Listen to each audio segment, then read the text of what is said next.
তিনটে মাথা হবে, বুঝলে? 6টা পা, 6টা হাত, পেছনে একটা মোটা ল্যাজও থাকবে। এগে ল্যাজ? হ্যাঁ, ল্যাজে আর গায়ে বড় বড় কাঁটা। গায়ের রং ঘোর কালো। 3টে লাল রঙের বড় বড় চোখ হবে। তার ভেতরে একটা চোখ থাকবে কপালে।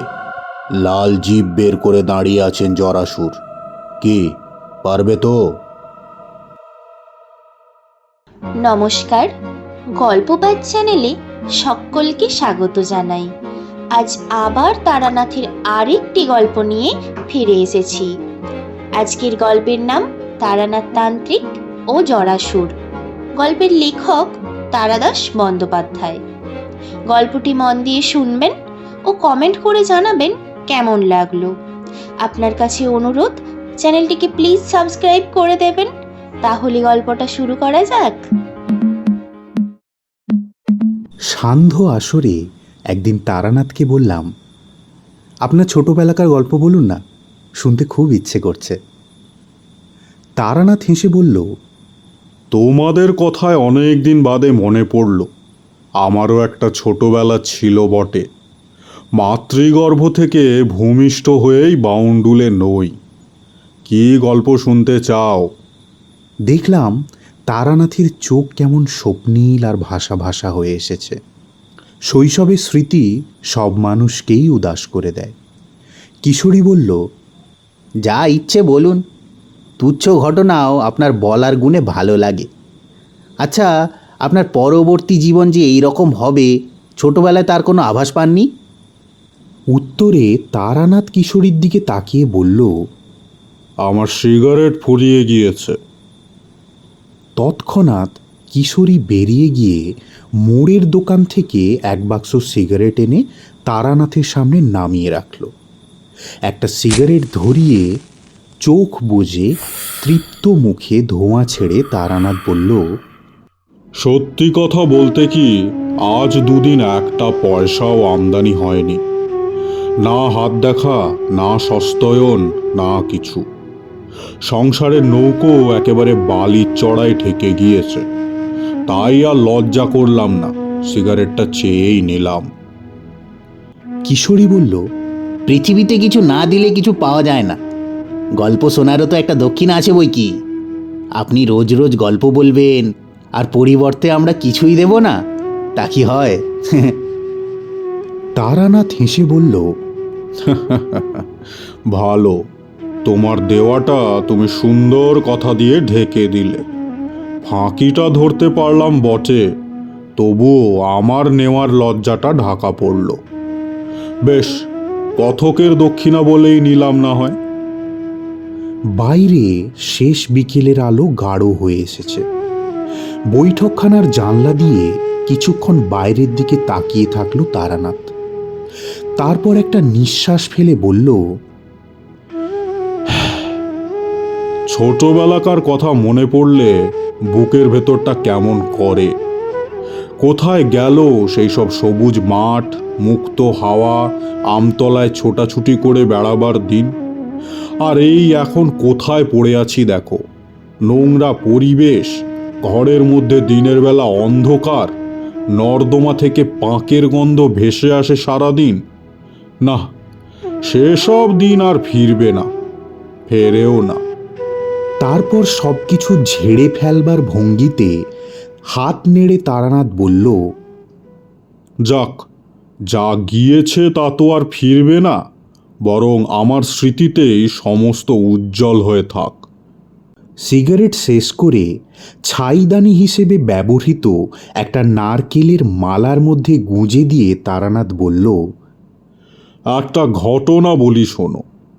বহুদিন আগের কথা, আমার 8-9 বছর বয়সের। একে ঠিক অলৌকিক বা অপ্রাকৃত ঘটনা বলা যায় কি না জানি না, কারণ বাহ্যত তেমন কোনো কাণ্ড ঘটেনি। তবে শ্রেণী বিভাগ না করতে পারলেও গল্পটা তোমাদের ভালোই লাগবে। তোমরা তো জানো আমি গ্রামের ছেলে। বিরাট ধনী না হলেও আমাদের অবস্থা নিতান্ত খারাপ ছিল না। ঠাকুরদার তো ছোটোখাটো একটা তালুকই ছিল। আমি সংসারী না হওয়ায় আমার দুই ভাই বাবার মৃত্যুর পর সব নষ্ট করে ফেলে। ঠাকুরদা ছিলেন ভয়ানক রাশভারী মানুষ। সমস্ত বৈষয়িক ব্যাপার তিনিই দেখতেন। তিনি বেঁচে থাকতে বাবা কেবল মাছ ধরে বেড়াতেন, আর কিছু করবার ছিল না বলে। ঠাকুরদা যে কেবল পয়সা চিনতেন বা মামলা করে বেড়াতেন তা নয়। তার ঘরে অনেকগুলো সেকেলে ধরনের আলমারিতে ঠাসা ছিল নানা ধরনের বই। হাতে লেখা পুঁথিও ছিল কত। তখন বোঝবার বয়স হয়নি। এখন আন্দাজ করতে পারি কি অমূল্য সম্পদ ছিল সেসব বই। কিন্তু সে সমস্ত আমার ভাইয়েরা নষ্ট করেছে। কে কোথা দিয়ে নিয়ে গিয়েছে তা আর বলা সম্ভব নয়। রোজ রাত্রিরে ঠাকুরদা লণ্ঠনের আলোয় বসে পড়াশুনো করতেন। কথা বলতেন কম, কিন্তু যখন বলতেন বোঝা যেত যে বিষয়ে বলছেন তাতে তার গভীর জ্ঞান রয়েছে। নিদারুণ ব্যক্তিত্ব ছিল। কারোর সঙ্গে মতবিরোধ হলে তিনি ঝগড়াও করতেন না, যুক্তিও দেখাতেন না। কেবল মুখ থেকে ফর্সির নলটা নামিয়ে তার দিকে ঠান্ডা চোখে তাকিয়ে থাকতেন, তাতেই কাজ হতো। আমি ছিলাম সবার আদরের ছেলে। কাকারা তখনও বিয়ে করেননি, আমার ভাইয়েরাও জন্মায়নি। কোনো কিছু ভাগ করে নেওয়ার অভ্যেসও তখনও হয়নি। এই সময় আমাকে নিয়ে বাড়ির সবাই খুব বিব্রত হয়ে পড়ল। বললাম, কেন? তারানাথ বলল, সেইটাই গল্প, মনোযোগ দিয়ে শোনো। 8 বছর বয়স থেকে আমার হঠাৎ এক অদ্ভুত জ্বর আরম্ভ হলো। খেলাধুলো করে এসে রাত্রিরে ঠাকুমার পাশে শুয়ে রূপকথা শুনছি। হঠাৎ ঠাকুমা বললেন, দেখি তোর গাটা যেন কেমন গরম গরম লাগছে। হাতের উল্টো দিক দিয়ে কপাল আর গলা দেখে বললেন, হ্যাঁ, তোর তো বেশ জ্বর হয়েছে। কি করে হলো? চুরি করে আচার খেয়েছিলি? আমি বললাম, না তো। তাহলে জ্বর হলো কেন? যাকগে, আজ রাত্রিরে তোর ভাত খেয়ে কাজ নেই। দুধ সাবু করে দিচ্ছি, খেয়ে শুয়ে থাক। কাল দুপুরে রুটি খাবি। শরীর একটু টেনে গেলে জ্বর কমে যাবে এখন। তাই করা হলো। কিন্তু পরপর 3 দিন রোগীর পথ্য করার ফলেও জ্বর কমল না। তখনকার যুগে লোকে কথায় কথায় ডাক্তার দেখাতো না, আর গ্রামে গঞ্জে অত ডাক্তারই বা কোথায়। বাবা কেবল একবার বললেন, ছেলেটা বড় দুষ্টু হয়েছে, টোটো করে ঘুরে অসুখটা বাঁধালো। ওকে একটু শিউলি পাতার রস খাইয়ে দিও তো। মোটের ওপর আমার অসুখটা কেউ বিশেষ আমল দিল না, দেবার কথাও নয়। জ্বর জারি বাচ্চাদের হয়েই থাকে, আবার সেরেও যায়। কিন্তু দিন 10 বাদেও যখন আমার জ্বর কমল না, তখন সবার টনক নড়ল। ঠাকুরদার কানে সহসা সংসারের কোনো খবর পৌঁছয় না। নিজের ঘরে বইপত্র আর দলিল দস্তাবেজ নিয়ে মগ্ন থাকেন। আমার জ্বরের 10ম দিনে ঠাকুরদা এসে খাটের পাশে দাঁড়িয়ে হাত দিয়ে গায়ের উত্তাপ দেখলেন। ঠাকুমা লম্বা ঘোমটা দিয়ে পাশে দাঁড়িয়েছিলেন। তাকে বললেন, আমাকে আগে খবর দাওনি কেন? তারপর বাবার দিকে ফিরে বললেন, কাল সকালে উঠে মহকুমা শহর থেকে জীবন ডাক্তারকে ডেকে আনবে। বাবা ক্ষীণ স্বরে বললেন, আগে জীবন ডাক্তার? হ্যাঁ, ঘোড়ার গাড়ি করে নিয়ে আসবে। আরও আগে আনা উচিত ছিল। টাইফয়েড দাঁড়ালে কি হবে ভেবে দেখেছ? বাবার মুখ শুকিয়ে গেল। তখন টাইফয়েড একটা কালান্তক রোগ বলে গণ্য হতো। ব্যাকটেরিওফাজ আবিষ্কার হয়নি, শুধু জল চিকিৎসা হতো। বাবা পরের দিনই দুপুরের মধ্যে শহর থেকে বড় ডাক্তার নিয়ে এলেন। ডাক্তারবাবু বুকে নল বসিয়ে পেট টিপে জিভ দেখে এবং মা আর ঠাকুমাকে অনেক প্রশ্ন করে তারপর বললেন, টাইফয়েড বলে মনে হচ্ছে না। বাবা জিজ্ঞেস করলেন, ম্যালেরিয়া? কাঁপুনি নেই, লিভার টিভার নয়, জ্বরও তো একই রকমভাবে বেড়ে চলেছে, ছাড়ছে না। ম্যালেরিয়াও নয়। তাহলে বলতে পারছি না, আরও কদিন দেখতে হবে। একটা থার্মোমিটার কিনে রাখুন, রোজ 3-4 বার জ্বর দেখিয়ে লিখে রাখবেন। আপাতত একটা ওষুধ দিয়ে যাচ্ছি, সেটা খেয়ে কেমন থাকে জানালে তারপর দেখা যাবে। অর্থাৎ আন্দাজে চিকিৎসা শুরু হলো। এই সবে আরম্ভ। এরপরে কত যে ডাক্তার এলো আর কত যে ওষুধ খেলাম তার ইয়ত্তা নেই। পেটের মধ্যে ডাক্তারখানা খোলবার জোগাড় করে ফেললাম, কিন্তু বিচিত্র জ্বর কিছুতেই কমল না। প্রায় 2 মাস হয়ে গেল। আমি তখন হাড় রোগা হয়ে গিয়েছি। মুখের ভেতর একটা তেতো স্বাদ সব সময় থাকে। জানলার ধারে শুয়ে দেখি গ্রামের হরেন, রামু, শিবেন এরা সবাই গুলতি হাতে পাখি মারতে যাচ্ছে কিংবা ছিপ হাতে চৌধুরীদের পুকুরের দিকে চলেছে। ওরা আমাকে দেখে জিজ্ঞেস করে, কিরে, জ্বর কমলো? আমি মাথা নাড়ি। ওরা চলে যায়।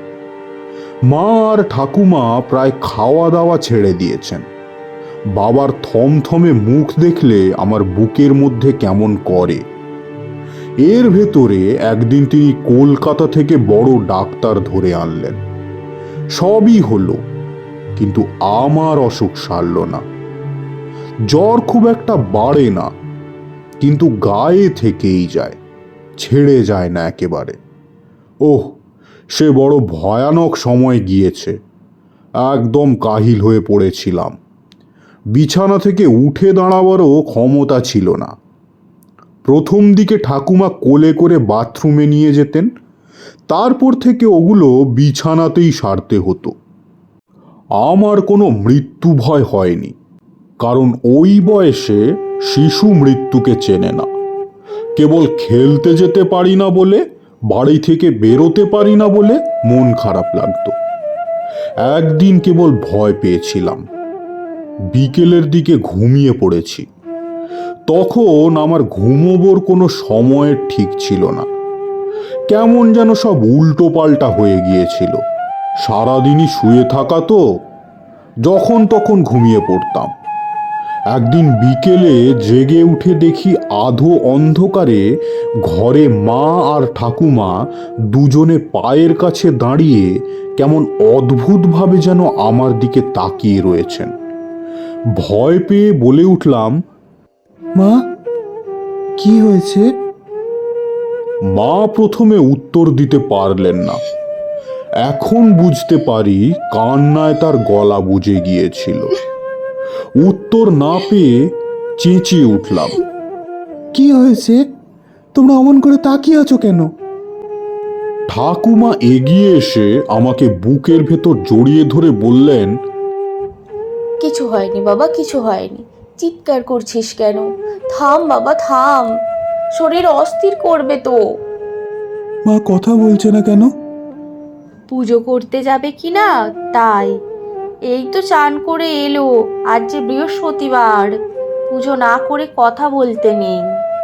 তখনকার মতো চুপ করে গেলাম বটে, কিন্তু আমার বালক মনে ঘটনাটা গভীর ছাপ ফেলল। জ্বরের ঘোরে ঘুম থেকে উঠলে এমনিতেই মস্তিষ্ক যথাযথ কাজ করে না। তার ওপর অন্ধকার ঘর, মায়ের অমনভাবে তাকিয়ে থাকা, এই প্রথম আবছাভাবে অনুধাবন করতে পারলাম আমার জটিল কিছু একটা হয়েছে, এবং সেজন্য বাড়ির সবাই খুব চিন্তিত। 2 মাস হয়ে যাবার পর ঠাকুরদা বাবাকে আবার কলকাতা পাঠালেন। যে বড় ডাক্তার আমাকে একবার দেখে গিয়েছিলেন তাকে আবার নিয়ে আসা হলো। ডাক্তারবাবু অনেকক্ষণ ধরে আমাকে দেখলেন, নানা রকম জিজ্ঞাসাবাদ করলেন, তারপর চুপ করে বসে রইলেন। খাটের এধারে ঠাকুমা দাঁড়িয়েছিলেন। তিনি বললেন, কেমন বুঝলেন ডাক্তারবাবু? ডাক্তার হাত জোড় করে বললেন, আমাকে আর লজ্জা দেবেন না। আমি কিছুই বুঝতে পারছি না। সব রকম পরীক্ষা হয়ে গিয়েছে, জ্বর ছাড়া অন্য কোনো উপসর্গও নেই। এই অবস্থায় কি চিকিৎসা করব? অন্য ডাক্তার হলে লজ্জা বাঁচানোর জন্য যা হোক কিছু প্রেসক্রিপশন দিয়ে যেত, কিন্তু তা করতে আমার বিবেকে বাঁধে। অনেক অনুরোধেও তিনি ফি নিলেন না। বললেন, না মশাই, টাকা নিতে পারবো না। এখনো পুরোপুরি চশমখোর হতে পারিনি। যদি একান্তই না ছাড়েন তবে আমার ফেরবার ভাড়াটা বরং দিয়ে দিন। গ্রাম্য বাঙালি পরিবারের যা বৈশিষ্ট্য, এরপর সবাই দৈব ওষুধের সন্ধানে ব্যস্ত হয়ে পড়লেন। নারায়ণপুরে কে নাকি ঠাকুর পেয়েছে, সেখানে গিয়ে ধর্ণা দিলে ওষুধ পাওয়া যায়। নারায়ণপুর আমাদের গ্রাম থেকে প্রায় 20-25 মাইল দূরে। অন্য কেউ গেলে হবে না, রোগীকেও অবশ্যই যেতে হবে। তা অম্লশূলের বা মৃগীর রোগী হলে না হয় গেল, কিন্তু 2 মাস ভুগে আমি তখন বিছানা ছেড়ে উঠতে পারি না। আমি অত পথ যাব কিভাবে? বাবা ভেবে ভেবে উপায় বের করলেন। ঘোড়ার গাড়িতে যেতে পারবো না, কারণ ঝাঁকুনিতেই মরে যাব তাহলে। বাবা বললেন, ওকে পালকিতে করে নিয়ে যাব। দাঁড়াও, পালকির ব্যবস্থা করি। পালকিতে আমাকে নিয়ে ঠাকুমা চললেন। বাবা ঠাকুরদা পেছন পেছন এলেন গরুর গাড়িতে।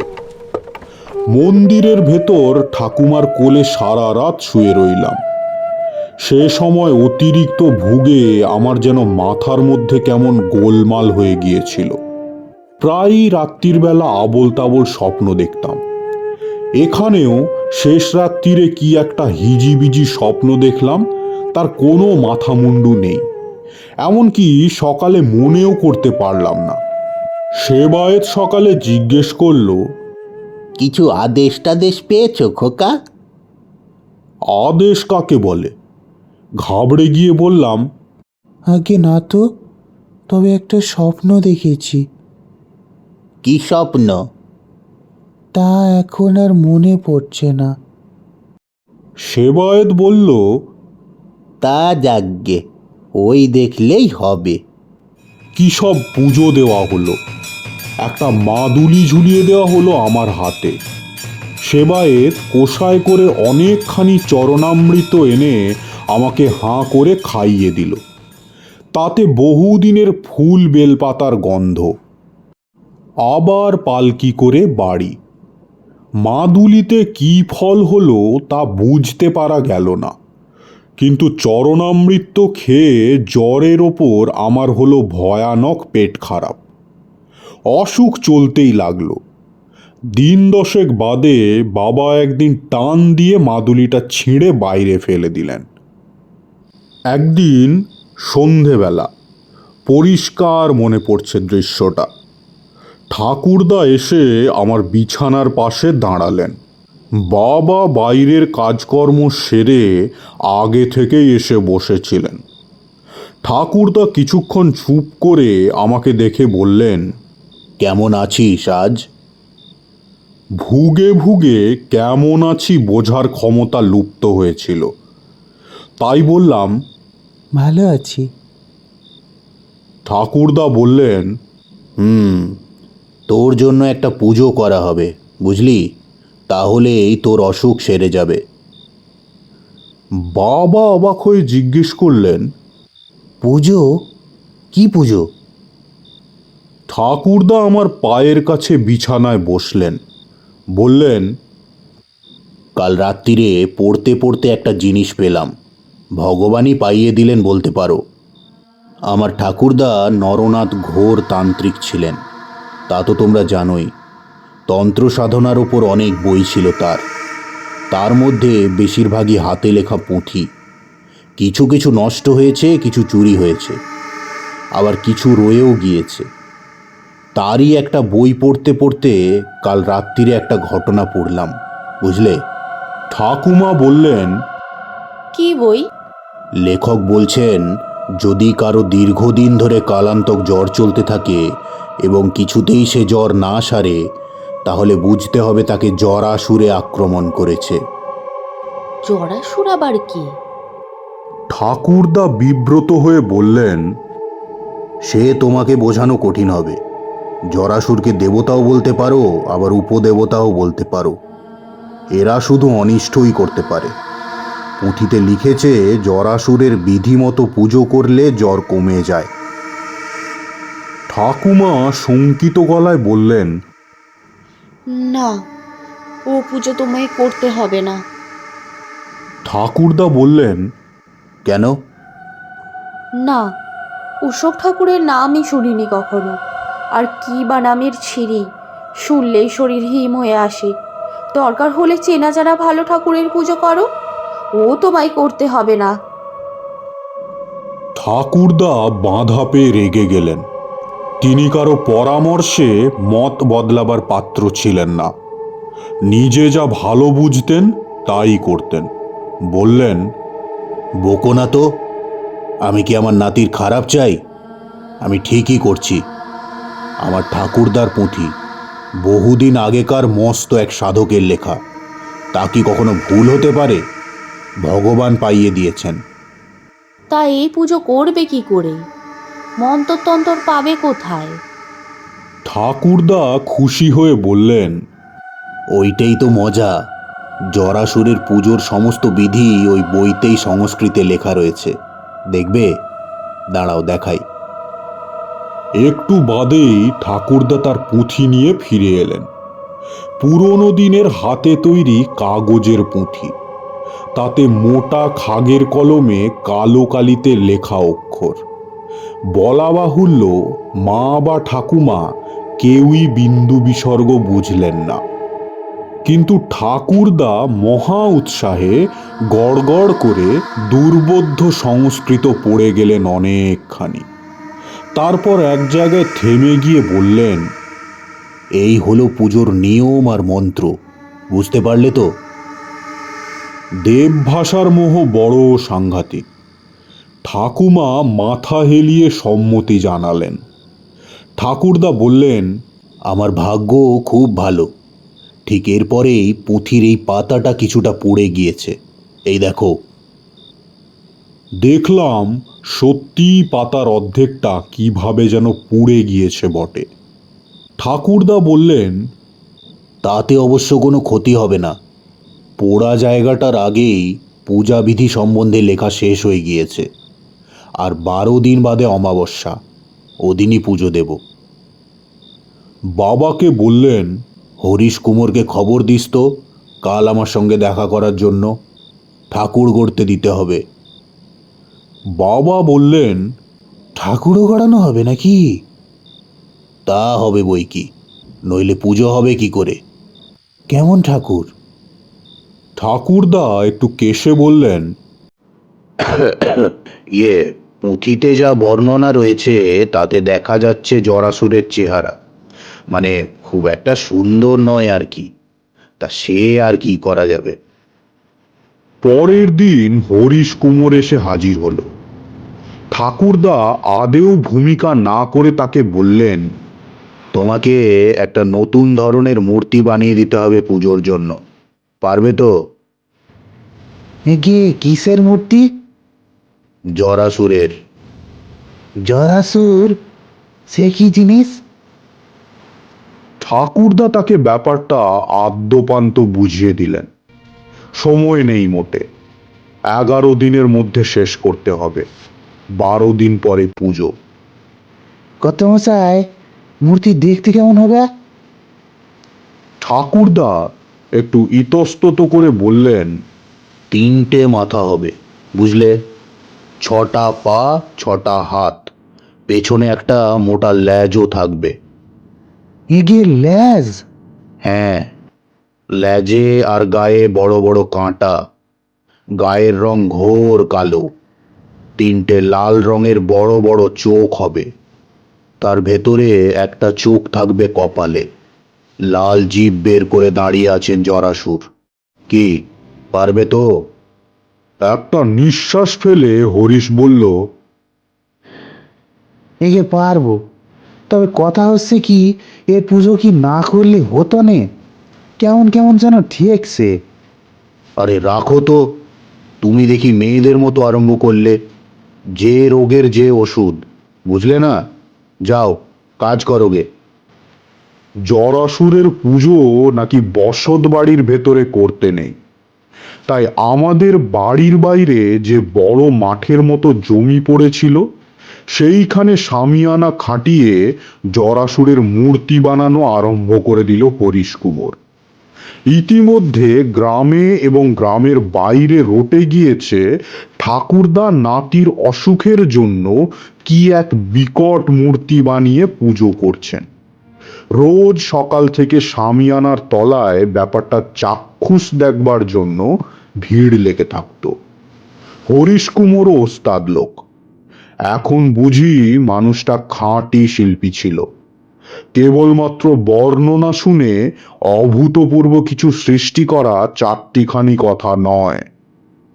সুন্দরকে যে সৃষ্টি করে সে যেমন বড় শিল্পী, আবার ভয়ানক বিভৎস রস যে সৃষ্টি করতে পারে সেও বড় শিল্পী বই কি। হরিশ মাথা ঘামিয়ে এমন এক বিকট মূর্তি তৈরি করল যা দেখে পুজোর দিন আমার হৃৎকম্প উপস্থিত হয়েছিল। এদিকে সব আয়োজন মোটামুটি হয়ে গেল, শুধু পুরুত ঠিক করা বাকি। ঠাকুরদা নিজেই পুজো করবেন ঠিক করেছিলেন, কিন্তু এবার ঠাকুমা সমূর্তি ধরে ঝাঁঝালো গলায় জানিয়ে দিলেন যে ঠাকুরদা বিপদনিক হবার পর যা খুশি তাই করতে পারেন, তার আগে নয়।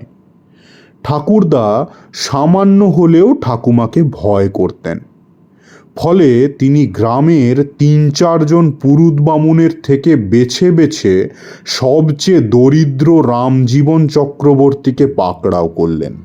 তখন জরাসুরের মূর্তি প্রায় তৈরি হয়ে এসেছে।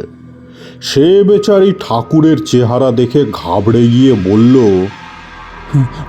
আগে আমার সাধ্যে কুলোবে না। ঠাকুরদা কার্যোদ্ধারের নানা বাস্তব উপায় জানতেন, তার মধ্যে সবচেয়ে ফলদায়ী উপায়টি প্রয়োগ করলেন।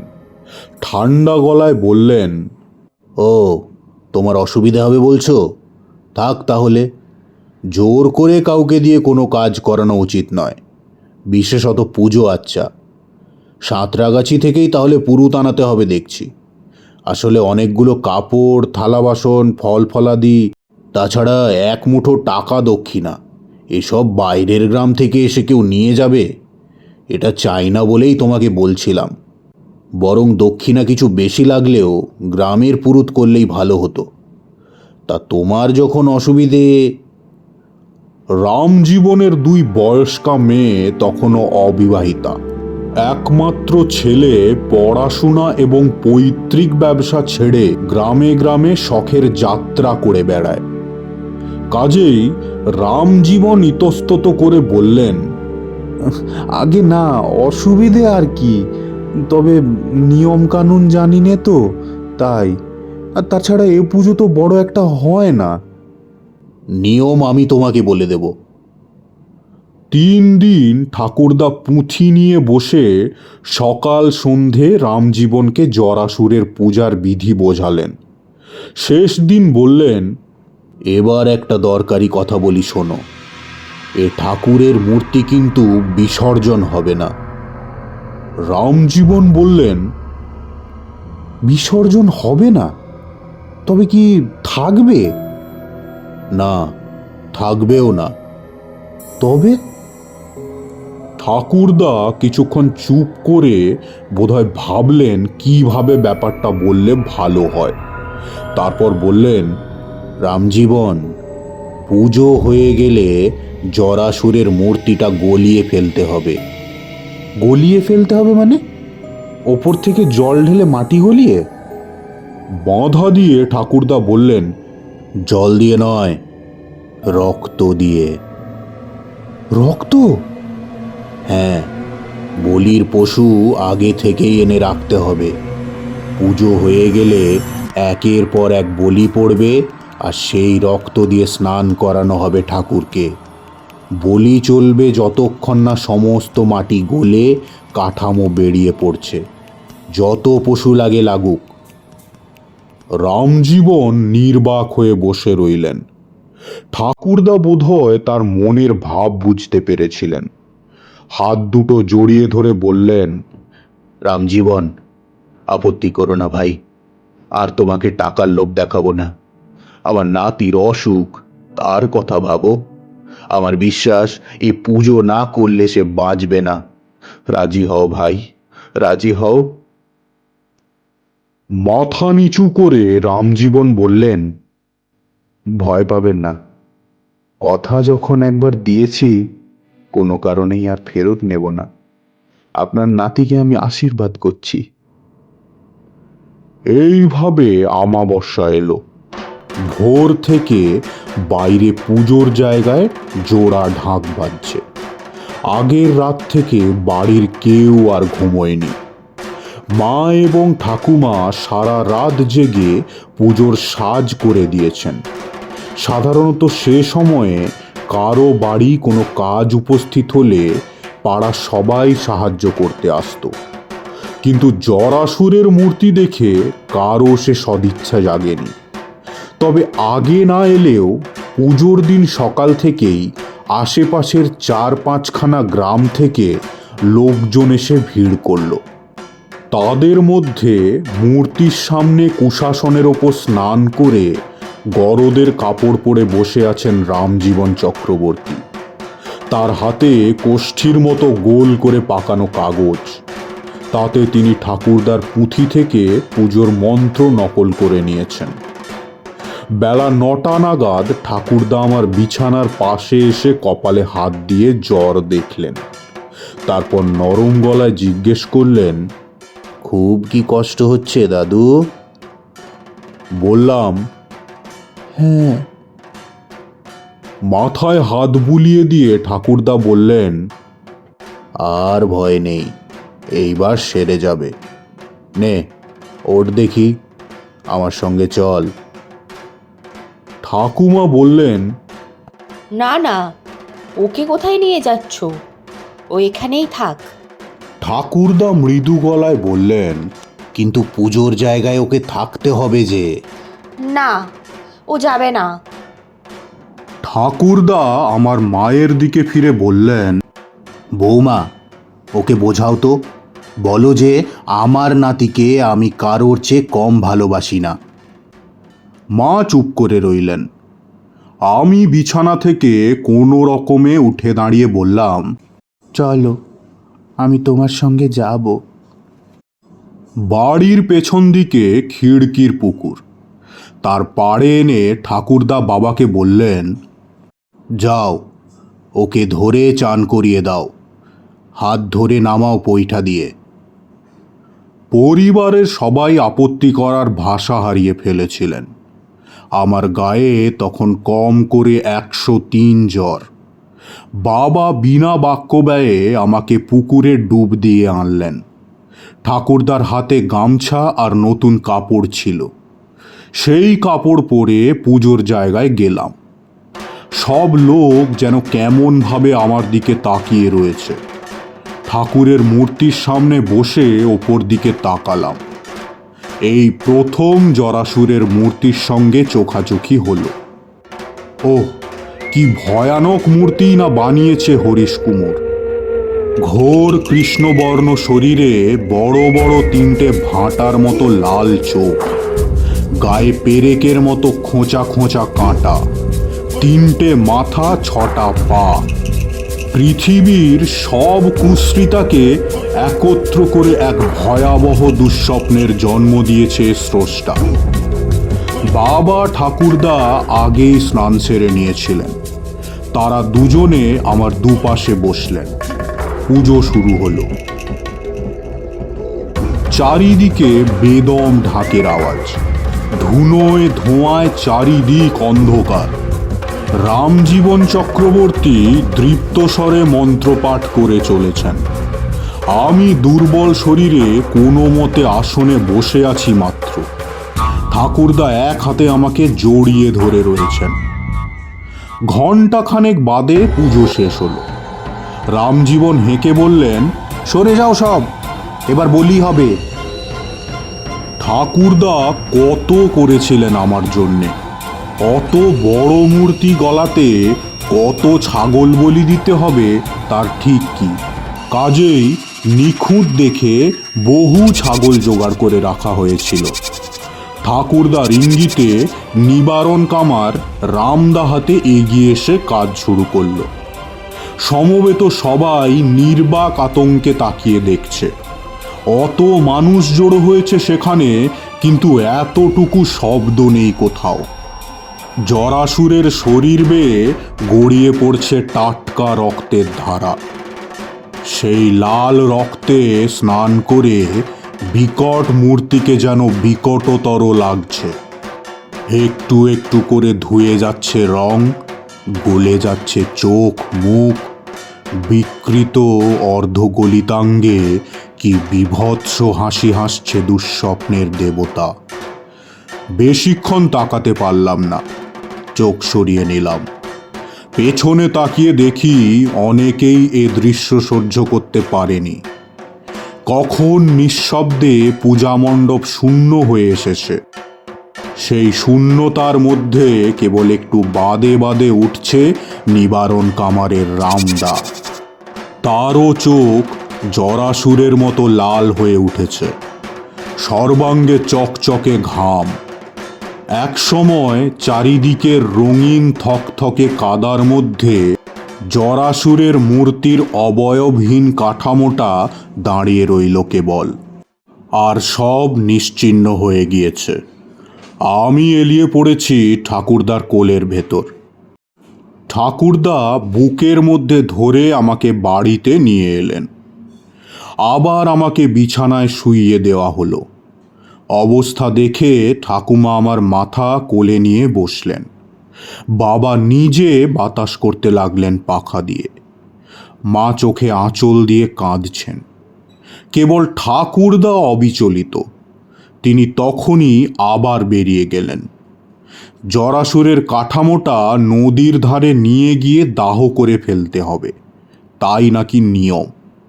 কিন্তু আশ্চর্য ব্যাপার কি জানো, জরাসুর জাগ্রত দেবতা বলেই হোক বা ঠাকুরদার প্রচণ্ড ইচ্ছাশক্তির ফল হিসেবেই হোক, সবাইকে অবাক করে পরদিন আমার জ্বর ছেড়ে গেল এবং আর এলো না।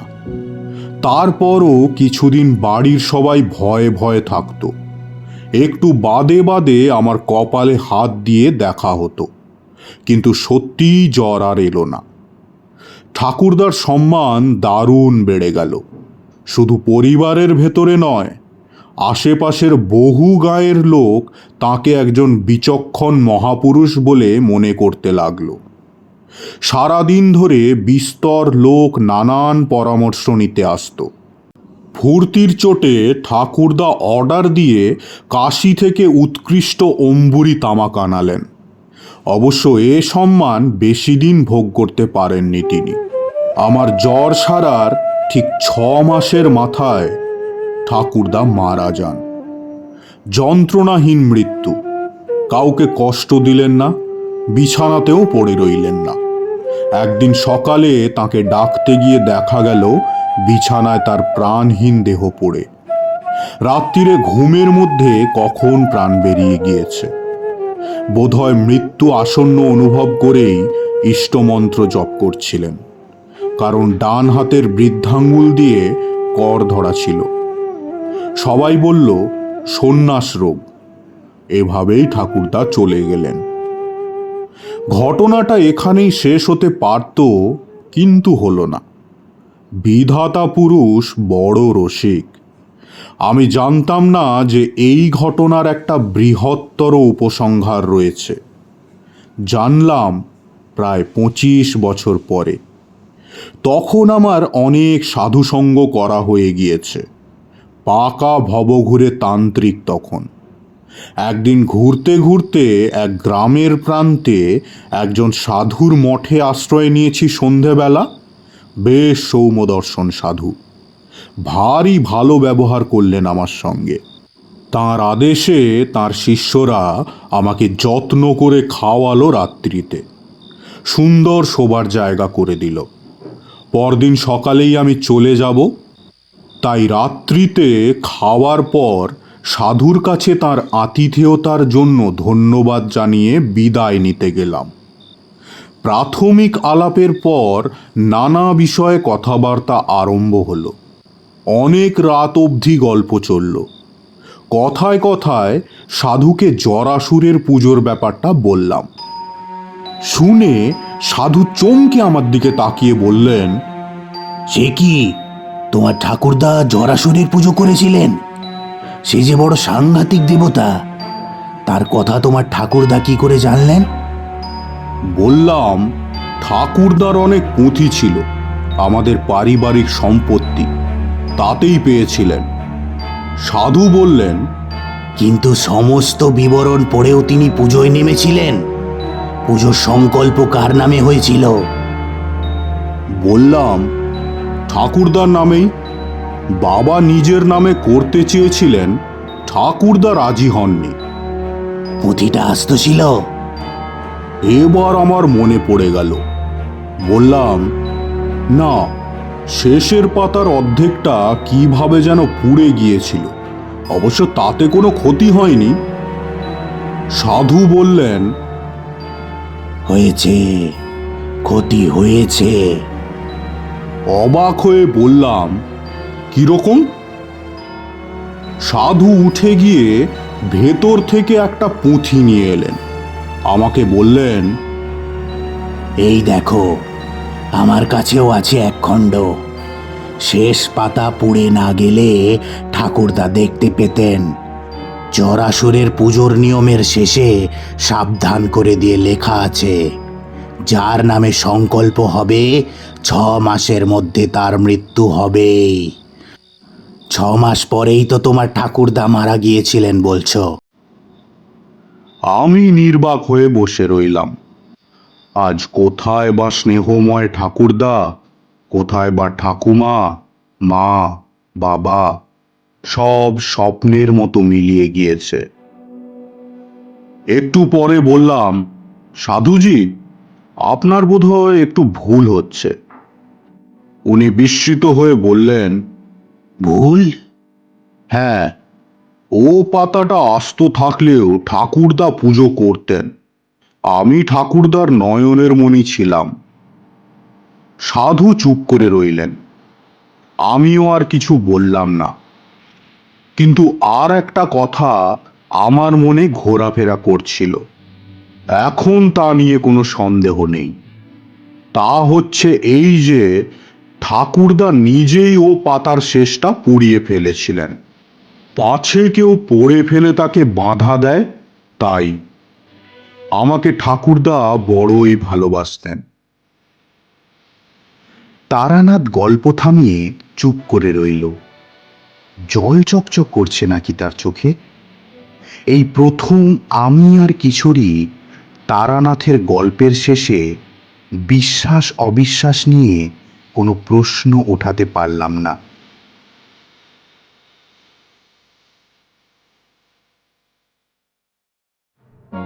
গল্পটি মন দিয়ে শোনার জন্য অনেক ধন্যবাদ। কেমন লাগলো অবশ্যই কমেন্ট করে জানাবেন। আর যদি ভালো লেগে থাকে তাহলে চ্যানেলটিকে প্লিজ সাবস্ক্রাইব করে দিয়ে পাশে থাকা বেল আইকনটি প্রেস করে দেবেন, যাতে এরকম অনেক নতুন গল্প নিয়ে আপনাদের সামনে ফিরে আসতে পারি। ধন্যবাদ।